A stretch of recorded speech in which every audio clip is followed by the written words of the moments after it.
kaibigan, ang akong gipanguhang apaykos. Kaganiha. Ha? Ako na ning ilisan. If.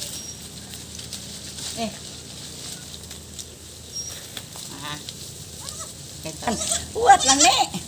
Ganahan kay ni siya mukao ni anang paykos. God, iya gining paborito. Paborito gini niya. Ako ning tarungon pagbitay kay iya man ning hulbut-hulbuton. Nya og dili ni matarong mga hulbot, dili naman siya mukaon. Muni nga tarungon gini pag higot, ibitay aron malig-on. Kay aron bisag unsaon pa niya og wanit, bira, adi na gini gyud mahulog. Samtang naghigot ko na, nagsigig kaon kay iya gining paborito.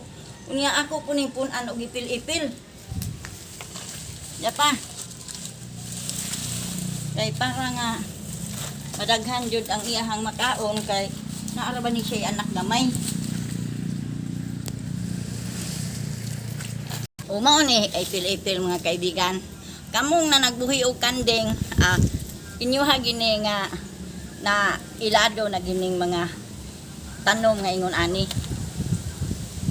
Kay siyempre, kung nagbuhi ka og kanding, anaagi ka sa bukid nagpuyo, di ba? Kay unsa may ilawog nato sa syudad, sa city. Mo ni ilado na kay ni, ipil-ipil.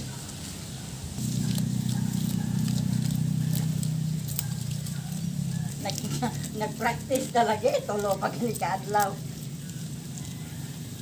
Sa bata pa ni, lanod pa na ilang itilap-tilapan. Dito kay nini Mumi. Sige ni. Ako to ditong bitayan o pahadlok ko dito. Ginadili ang pagpanguha. Bisan unsang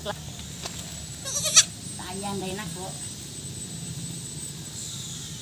Kay wala mo pa ani. Nakita.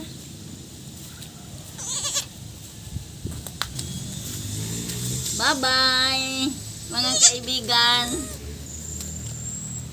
Daghan kayong salamat. Bye-bye, mga kaibigan. Salamat sa inyong pagsunod sa kanunay sa akong video. Amping.